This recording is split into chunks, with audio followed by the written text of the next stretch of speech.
because I know a lot of people, and I'll even put myself in this, a past version of myself. You don't want you don't want to be perceived as weak or incompetent, right? I think this mindset that, yeah, you're an entrepreneur, you're a business owner, and you have to work 100 hours a week, and you see this stuff, that's ridiculous. You're not good past 20, right? In a day, if you can get 2 or 3 good solid work hours out, like where you're really using your mind and driving change in the business, you're successful. All the rest of the time, you're just dealing with all the crap that people want to throw on you, and it makes you feel better because you feel like you're solving problems, but you're not. You're only solving problems if you can focus on the high value problems and address those. And when you can start to set your schedule to that mindset, and there's a lot of groups out there, there's a lot of organizations, a lot of coaches that will help people sort of help them prioritize and get to that really optimization of your time.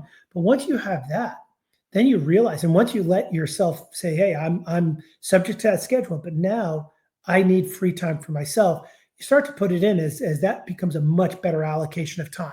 And that's honestly, it's changed my life. It's probably one of the most powerful things I've done. I went from doing 80-hour, 100-hour weeks to maybe 40, right? I think about work a lot. I just never turn it off, but I'm not sitting at my desk. I'm not trying to solve everybody's problems. I'm trying to solve the major problems that impact my business. And the rest of the time, I'm doing stuff for my family and for myself.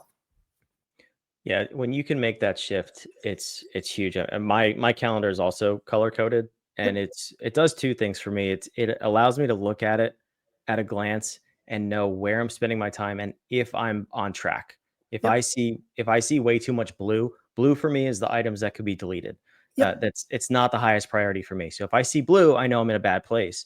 Versus if I see purple, if I see yellow, those are the revenue producing activities. I want to see more of those. The other thing it does though is, well, like you said, I mean, I used to be guilty of the 80-hour weeks too. And now I can say, oh, I really only need to do like 6 hours of productive work to fulfill Mhm. a 40-hour week. Yes. Um, and just organizing yourself in that manner helps you continue to move forward. So little benchmarks. It's like the speedometer on your car, right? But Yep. let's shift this back to the parent side, the dad side, because Yep. as your kids are growing up, you're doing all this stuff, you're learning, you're investing in yourself, you're investing in your business, you're growing your business. What are some of the key principles and lessons that you've taught your kids over the years that are unique to your journey as a business owner?